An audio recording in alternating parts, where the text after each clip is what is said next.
الكشفية الحسنية منظمة مستقلة حرة لا تصطبغ بأي لون حزبي. نعم. لأن هذا القرار هذا نخذ بناء نعاود نرجع للميثاق العالمي اللي تيقول أن الجمعية الكشفية ما خصهاش تكون عندها انتماء سياسي، لأن الجمعية الكشفية هي جمعية تربوية وأغلب أعضائها هم دون 18، بحيث أنا ما تنشوفش على أن نجيب طفل عنده 10 سنوات ونوقفه ونعطيه خطاب سياسي.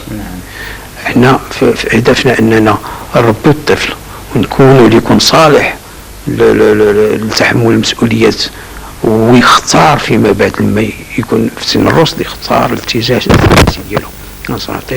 تنعطيه التربيه. فلهذا تقرر منذ 69 على ان الجمعيه هي تجمع ناس قاده اللي ربما العديد منهم ينتمون الى هيئات سياسيه مختلفه، لكن لما تعمل فولار المنديل تيصبح عضو الكشفيه الحسنيه المغربيه.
شدوا الرحال وهيوا معنا، هاتوا الحقائب هاتوا الحبال، في الغابة تحلو أيامنا، وإلى الأولى تعلو الجبال، وإلى الأولى تعلو الجبال. شدوا الرحال وهيوا معنا، هاتوا الحقائب هاتوا الحبال، في الغابة تحلو أيامنا، وإلى الأولى تعلو الجبال، وإلى الأولى تعلو الجبال.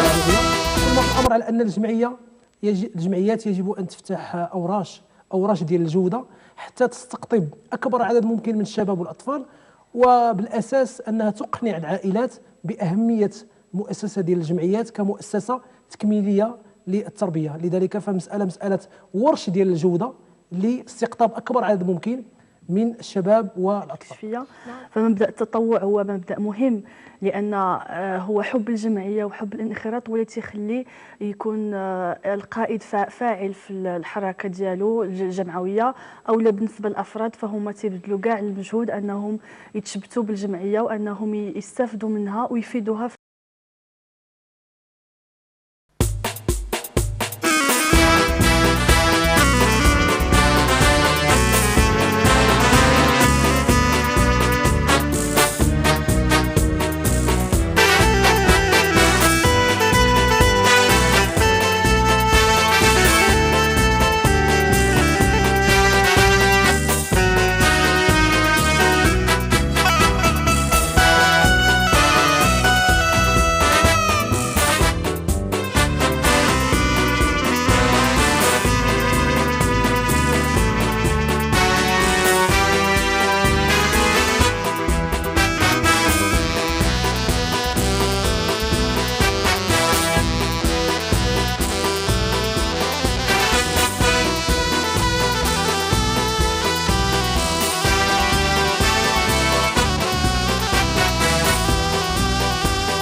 شدوا الرحال وهيوا معنا، هاتوا الحقائب هاتوا الحبال، في الغابة تحلو أيامنا، وإلى الأولى تعلو الجبال، وإلى الأولى تعلو الجبال شدوا الرحال وهيوا معنا هاتوا الحقائب هاتوا الحبال في الغابة تحلو أيامنا وإلى الأولى تعلو الجبال وإلى الأولى تعلو الجبال